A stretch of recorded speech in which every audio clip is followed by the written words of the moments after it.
నమస్కారం. ఆధ్యాత్మిక సుధాసాగరం ధర్మ సందేహాలు ప్రత్యేక కార్యక్రమానికి సాదర స్వాగతం. ముందుగా ప్రేక్షకులందరికీ మాఘ పూర్ణిమ శుభాకాంక్షలు.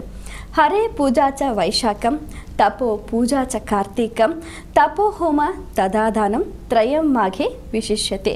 మనకున్న 12 మాసాలలో దైవానికి ప్రీతికరమైనది మాఘమాసం. ఈ మాసంలో ఏ చిన్న పుణ్యకార్యం చేసినా అధికమైన ఫలం వస్తుంది అని చెప్తూ ఉంటారు. మాఘమాసంలో ప్రత్యేకంగా పుణ్య స్నానాలు ఆచరించాలి అని చెప్తూ ఉంటారు. మరి అన్ని రోజులు వీలు కాకపోయినా కనీసం పూర్ణిమ నాడైనా ఆచరించాలి అని చెప్తూ ఉంటారు. మరి దానికి అనుగుణంగా ఇంకా ఆచరించాల్సిన విధి విధానాలు, దానికి సంబంధించిన సందేహాలు ప్రేక్షకులు మన ఈ కార్యక్రమానికి ఉత్తరాల ద్వారా ఈమెయిల్స్ రాసి పంపించారు. వాటన్నిటికీ చక్కటి శాస్త్రీయ సమాధానాలు అందించడానికి మన ముందున్నారు ఉపన్యాస శిరోమణి వేద విభూషణ జ్యోతిష బ్రహ్మ ఆగమవారిది ధర్మనిధి మీ అందరికీ సుపరిచితులైన డాక్టర్ కందాడే శ్రీ రామానుజాచార్యులు గారు. వారితో మాట్లాడి మరిన్ని విషయాలు వారి మాటలో తెలుసుకుందాం. ఈనాటి కార్యక్రమాన్ని ప్రారంభిద్దాం. నమస్కారం. శుభం భూయాత్. మొదటి ఉత్తరం చూద్దామండి. తెనాలి నుంచి అన్నపూర్ణ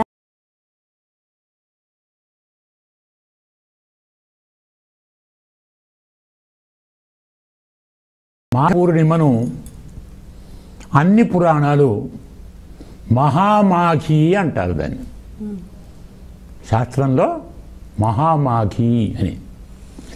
ఈ మహామాఘి అనేది సంవత్సరానికి ఒక్కసారి వస్తుంది కదా, మాఘమాసం ఒక్కసారి వస్తుంది. ఆ ఒక్కరోజు చేసిన ప్రతి చిన్న దానము అనంత ఫలితాన్ని ఇస్తుంది. ఆ రోజు ప్రత్యేకించి చేయవలసింది వీరున్న వాళ్ళు ప్రయాగ స్నానం చేయమన్నాడు. మాఘే ప్రయాగ స్నానం. మాఘమాసంలో ప్రయాగ స్నానం చేస్తే వాడు మళ్ళీ పుట్టడు. మాఘమాసంలో ప్రయాగ స్నానం చేస్తే అనుకున్న ప్రతి కోరిక తీరుతుంది. మనకు మాట చెప్తారు, మనకు ప్రత్యేకించి స్కాంద పురాణం, పద్మపురాణం, విష్ణు ధర్మోత్తరం ఇవన్నీ చూసుకుంటే ఒక మాట చెప్తారు. నా మాఘేన సమో మాసః, నా గంగా సదృశీ నది, నా విష్ణున సమో దేవః. అంటే ఏమిటి? 12 మాసాలలో మాఘమాసంతో సమానమైన మాసం ఇంకోటి లేదు, గంగతో సమానమైన నది ఇంకోటి లేదు, విష్ణువు వంటి దేవుడు ఇంకొకటి లేడు. అంటే అంత గొప్పది మాఘమాసం. మాఘమాసం ప్రయాగ స్నానం. అన్ని పురాణాలలో మాఘమాసం అనలేదు, ఎక్కడ మాఘ స్నానం అన్నారు. మాఘమాసం మొత్తంలో ఒక్కరోజు ఇంటిలో స్నానం చేసినా నరకానికి పోతాడు అన్నాడు. అంటే ప్రతిరోజు ఒక నదిలో స్నానం చేయాలి, కనీసం పక్క ఇంటి బావిలో స్నానం చేయి. ఇప్పుడు బావులే లేవు, బోరింగ్, అదే బావి అనుకుందాం. కాబట్టి తన ఇంట్లో స్నానం చేయొద్దు, పక్క బావిలో స్నానం చెయ్యి, లేదా పొలానికి వెళ్ళి బావిలో స్నానం చెయ్యి, చెరువులో స్నానం చెయ్యి, నదిలో స్నానం చెయ్యి, నదీ సంగమంలో స్నానం చెయ్యి. అందులోనూ ప్రయాగలో ప్రత్యేకించి ఇప్పుడు ప్రయాగరాజు అనుకుంటున్నాం కదా, మన కుంభమేళ అర్థకుంభమేళ అంటున్నాం. ప్రయాగ వీరున్న ప్రతివాడు ఈ మాఘమాసంలో వెళ్ళి ప్రయాగలో స్నానం చేయండి. మళ్ళీ ఇది కొత్త మాట కాదు, ప్రయాగలో స్నానం చేసే అదితి దేవతల తల్లి 12 సంవత్సరాలు ప్రయాగలో వరుసగా మాఘమాసంలో స్నానం చేసి ఇంద్రుణ్ణి కొడుకుగా పొందింది. శచీదేవి 16 సంవత్సరాలు ప్రయాగలో స్నానం చేసి ఇంద్రునికి భార్య అయింది. ఇలా చాలా మహాత్మ్యాలు ఉన్నాయి. అందువల్ల మాఘమాసం అంటేనే పరమ పవిత్రం. మాఘమాసంలో బయట స్నానం చేయండి, నదీ స్నానం చేయండి. ఇక మాఘ పూర్ణిమ నాడు వీలున్నంత వరకు నదీ స్నానం చేయండి, అక్కడే దానం చెయ్యండి. మాఘమాసంలో అన్నిటికీ ప్రధానమైన దానం దీపదానం. మాఘ పూర్ణిమ నాడు ప్రత్యేకించి శక్తి ఉంటే బంగారు దీపాలు, లేకుంటే వెండి దీపాలు, ఇత్తడి దీపాలు, రాగి దీపాలు, ఏమి లేకుంటే మట్టి దీపాలు. దీపంతో మనం బ్రాహ్మణుడికి దానం చెయ్యండి. అది శక్తి ఉంటే 16 రకాల పండ్లు, 8 రకాల వస్త్రాలు, 4 రకాల దీపాలు, ఇంత బంగారము ఓ గురివింద, ఇంత వెండో, ఇంత ఇత్తడో, కొంత ద్రవ్యము పెట్టి బ్రాహ్మణునికి దానం చేయండి. ఆ రోజు వస్త్రదానం, దీపదానం, సువర్ణదానం, ఫలదానం, ఈ 4 దానాలు విశేషం. అందువల్ల మాఘ పూర్ణిమ పొద్దున్నే స్నానం చేయండి, అక్కడే దానం చేయండి, అక్కడే తర్పణం చేయండి. పితృతర్పణం అనేది అంటాం. తర్పణము చేయండి, హోమము చేయండి, మంత్రం జపం చేయండి, మళ్ళీ ఇంటికి రండి. ఒకవేళ ఇవన్నీ చేయలేకుంటే, బయటికి పోలేకుంటే, ఇంటిలో ఉన్నటువంటి నీటిలోనే ప్రయాగ తీర్థం, గంగా తీర్థం కలుపుకోండి. ఎలా? మనం పోలేమే, నోరుంది కదా. గంగే చ యమునే చైవ గోదావరి సరస్వతి నర్మదే సింధు కావేరి జలే అస్మిన్ సన్నిధిం కురు. ప్రార్థించండి. ఒక మహర్షి ఉన్నాడు, మతంగ మహర్షి అని, శబరి యొక్క గురువు గారు, శబరి గురువు. అతనికి అప్పటికే 900 సంవత్సరాల వయస్సు. కదలేడు బయటికి. ఆయనకు స్నానం చేయాలని బుద్ధి పుట్టింది. ఎక్కడ? సముద్రంలో. ఒక సముద్రం కాదు, 7 సముద్రాల్లో. పోతాడా? బయటకు వచ్చి, సముద్ర రాజములారా, నేను రాలేను, నాకు స్నానం చేసే ఆశ ఉంది, మీరే రండి అన్నాడు. సప్త వచ్చేసి అక్కడికి ముందరికి వచ్చే 7 సముద్రాలు ఇప్పటికే ఉన్నాయి. ఆ విషయం అవుతుంది దగ్గర 7 మడుగులు ఉన్నాయి. అందరూ స్నానం చేశాడు. ఆ శక్తి మనకు లేదు, స్మరించుకుందాం. ఇలా స్నానం చేయండి, మాఘ పూర్ణిమ నాడు దానం చేయండి, వ్రతం చేయండి, తపస్సు చేయండి, హోమం చేయండి. వస్త్రదానం, దీపదానం ప్రధానం. శ్లోకం చదువుకుంటూ మాఘమాసే సదా స్నానం, మాఘమాసే సదా జపం, మాఘమాసే సదా ధ్యానం, మాఘమాసే సదా వ్రతం. ఇది శ్లోకం. ఈ శ్లోకాన్ని చదువుకుంటూ మాఘ పూర్ణిమ నాడు స్నానదానాదులు చేయండి. అన్ని ఫలితాలు లభిస్తాయి. పరమాత్మ దయ కలుగుతుంది. మరో ఉత్తరం చూద్దామండి. రోజా హైదరాబాద్ నుంచి రాస్తున్నారు.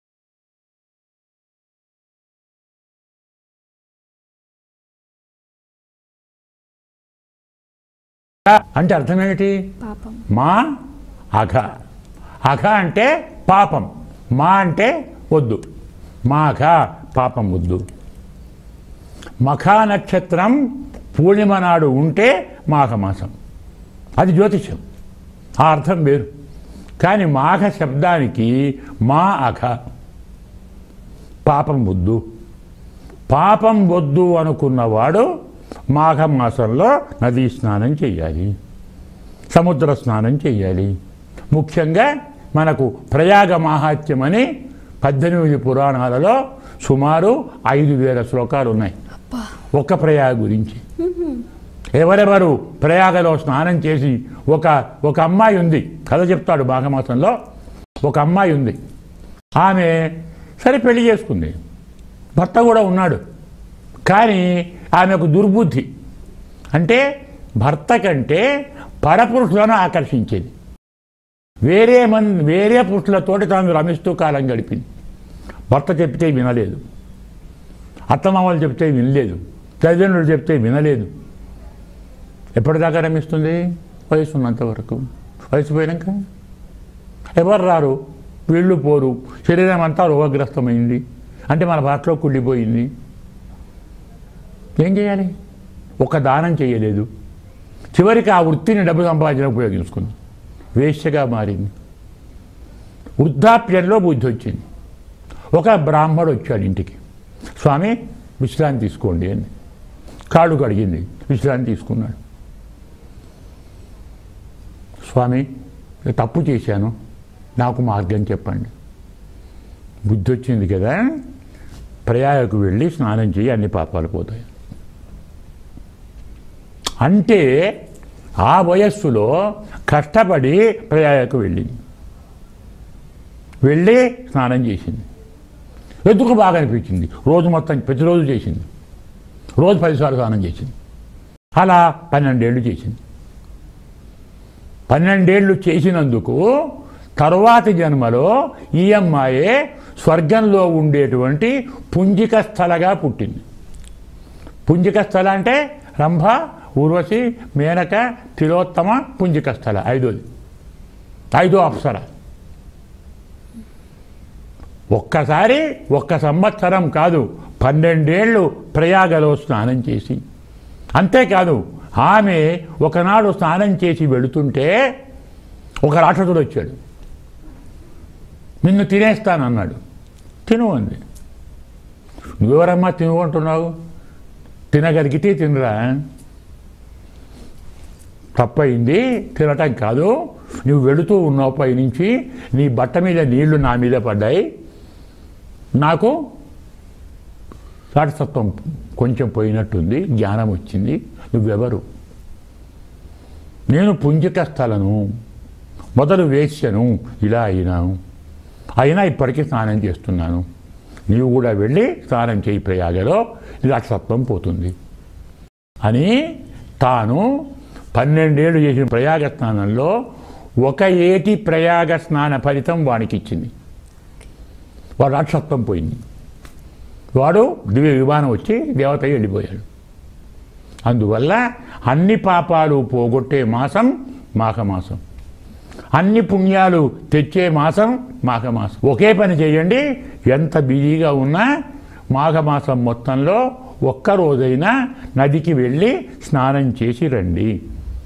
ఒక్క నదీ స్నానం అంటే ప్రయాగ స్నానం కుదరకుండా చెప్తున్నాను. ఒక్క నదీ స్నానం చేసినా మీ పాపాలన్నీ పోతాయి. ఇది పాపాలు పోగొట్టే మాసం, పుణ్యాలు తెచ్చే మాసం. చూద్దామండి. రాజు హైదరాబాద్ నుంచి రాస్తున్నారు.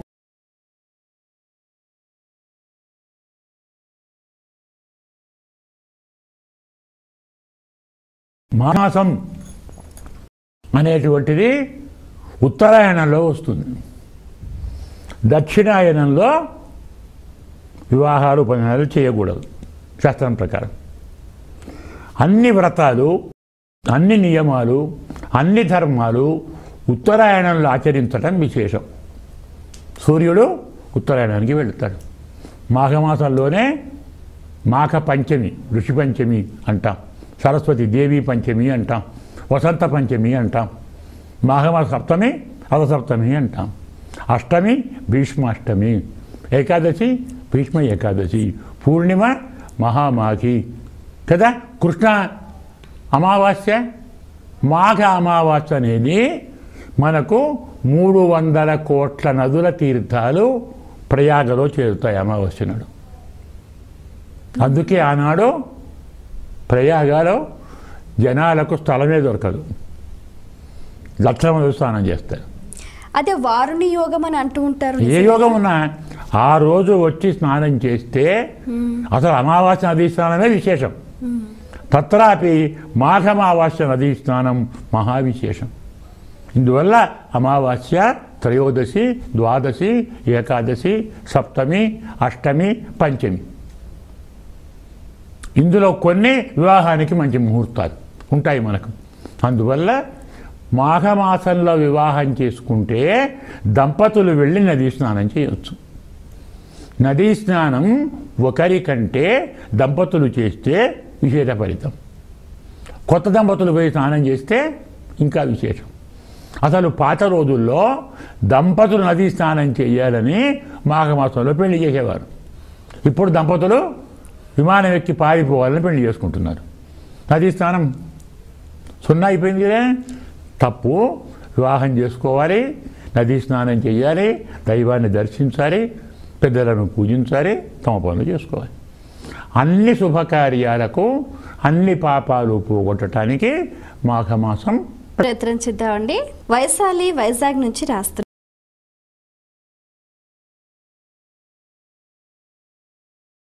అంటూ ఒకటి లేదు, కార్తీక పురాణం అంటూ ఒకటి లేదు. దానికి ఆ పేరు పెడుతున్నారు. మాఘమాసంలో ఆచరించవలసిన వ్రతాలు ధర్మాలు, నియమాలు, పూజలు ఇవన్నీ ఆయా పురాణాలలో ఉన్నాయి. మాఘమాసం అంతా ప్రత్యేకించి మనకు పద్మపురాణంలో ఇంత ఉంది. 1000 శ్లోకాలు ఉన్నాయి పద్మపురాణంలో మాఘమాసం గురించి, మాఘ స్నానం గురించి. అదే స్కాంద పురాణంలో 1000 శ్లోకాలు ఉన్నాయి. అలాగే విష్ణుధర్మోత్తరంలో 500 శ్లోకాలు ఉన్నాయి. ఇలా ఓపిక ఉన్నవాళ్ళు, సంస్కృతం తెలిసిన వాళ్ళు, అర్థం చేసుకున్న వాళ్ళు పురాణాల నుంచి వెతికి ఒకచోట చేర్చి దానికి మాఘ పురాణం అని పేరు. కార్తీక మాసం తెచ్చి రాసి కార్తీక పురాణం, ఇంకోటి వైశాఖ పురాణం. అలా ప్రత్యేకించి మాఘ పురాణం, కార్తీక పురాణం ఇవి అష్టాదశ పురాణాలు లేవు. పురాణం కాదు వాస్తవంగా, కానీ పురాణం అంటే ధర్మాన్ని చెప్పేది అని అనుకుంటున్నారు. కాదు, సృష్టి, ప్రళయము, వంశము, వంశానుచరితము ఇవన్నీ ఉంటే పురాణం. పురాణం పంచలక్షణం. అందులో ఇవన్నీ ఉంటాయా? ఉండవు. మాఘమాస వైభవం. మాఘమాసంలో నదీ స్నానం చేసి ఉత్తముడైన బ్రాహ్మణునికి చెప్పులు, గొడుగు, ఓ కట్టే దానం చేస్తే వాడు వైకుంఠానికి పోతాడు అని చెప్పాడు. పెద్ద ఖర్చు ఏం కాదు. చెప్పులు ఎట్లా వస్తాయి? ఓ గొడుగు, ఓ చెప్పులు, ఓ కర్ర ఇవ్వండి. ఓపిక ఉంటే ఒక చెంబు ఇవ్వండి మంచినీళ్ళకు. దారిలో పోయే వారికి చెప్పులు కావాలి కదా, వేసవికాలం కదా, ఎండకు గొడుగు కావాలి కదా, ఆసరా కట్టె కావాలి కదా, దప్పికి చెంబు కావాలి. ఈ 4 ఇచ్చి దండం పెట్టండి వైకుంఠానికి పోతారు అన్నాడు. ఇది మాఘపురాణంలో, అంటే మా వాళ్ళన మాఘపురాణంలో ఇది ఉంది. పద్మపురాణంలో వైశాఖ మాసంలో అంత పానకం పొయ్యండి పుణ్యం వస్తుంది అన్నాడు. చల్లటి నీళ్ళు ఇవ్వండి పుణ్యం వస్తుంది అన్నాడు. వైశాఖ మాసంలో ఒక దొంగ, ఒక బ్రాహ్మణుడికి, వాడు వృద్ధుడు, కొత్త చెప్పులు ఉన్నాయి, బాగున్నాడు, అవన్నీ గుంజుకున్నాడు. వాడు చెప్పులు గుంజుకున్నాడు, గొడుగు గుంజుకున్నాడు, ఇంకేవో గుంజుకున్నాడు, పండ్లు గుంజుకున్నాడు. అన్నాడు. ముసలివాడు అబ్బా కాళ్ళు కాలుతున్నాయి ఎగురుకుంటూ మొత్తుకుంటూ పోతున్నాడు. అయ్యో బుద్ధి పుట్టింది, పాపం దారిని పెట్టింది దొంగకే. మళ్ళీ ఇటు రావయ్యా పిలిచి వాడు చెప్పులు తీసుకో. తన చెప్పులు ఇచ్చాడు. తనవి పాతయి, వాడివి కొత్తయి. చెప్పులు ఇస్తే తీసుకొని, నీ బతుకు బాగుపడుతుందిరా, ఇది వైశాఖ మాసం, పాదరట దానం చేస్తున్నావు, చేయాలనే బుద్ధి పుట్టింది, అవి నీవైనా పాత అయినా నీకు బుద్ధి పుట్టింది, దాన బుద్ధి, నువ్వు బాగుపడతావు ఆశీర్వదించాడు. వైశాఖ మాసమా, ఆ గొప్ప ఏమిటి రా చెప్తాను కూర్చోబెట్టి చెప్పాడు. వైశాఖ మాసం మహత్యం చెప్పాడు. ఆ దొంగే తరువాత వాల్మీకి అయ్యాడు. ఆ బ్రాహ్మడే నారదుడు. నారదుడు ఆ రూపంలో వచ్చాడు. ఈ దొంగకు ఉపదేశం చేశాడు, వాడు వాల్మీకి అయ్యాడు. ఇది వైశాఖ మాసం. ఇలా ప్రతి మాసం యొక్క మహాత్మ్యం మన పురాణాల్లో ఉంది. పురాణాలు చదవండి, పెద్దలతో వినండి, ధర్మాలు తెలుసుకోండి, తరించండి. చాలా సంతోషం అండి. మీ అమూల్యమైన సమయాన్ని కేటాయించి మాఘ పూర్ణిమ విశిష్టతను సవివరంగా సుశాస్త్రీయంగా మా అందరికీ తెలియజేసినందుకు ధన్యవాదాలు. శుభం భూయాత్. వీక్షించారు కదండి, ఇది ఇవాళ మన ప్రత్యేక ధర్మ సందేహాలు కార్యక్రమం. మీకు కూడా ఇంకా ఏవైనా ఆధ్యాత్మిక ధర్మ సందేహాలు కలిగితే మా ఈ కార్యక్రమానికి మీ సందేహాలని క్లుప్తంగా, సూటిగా, స్పష్టంగా పోస్ట్ కార్డ్పై లేదా ఈమెయిల్స్ ద్వారా రాసి పంపించండి. మా చిరునామా ధర్మ సందేహాలు, కేర్ ఆఫ్ భక్తి TV, road number 92, Jubilee hills, Hyderabad 5,96,000. మా ఈమెయిల్ ఐడి bhaktihyd@gmail.com. మరో కార్యక్రమంలో మీ సందేహాలు, మా పండితుల సమాధానాలతో మళ్ళీ కలుసుకుందాం. అంతవరకు సెలవు.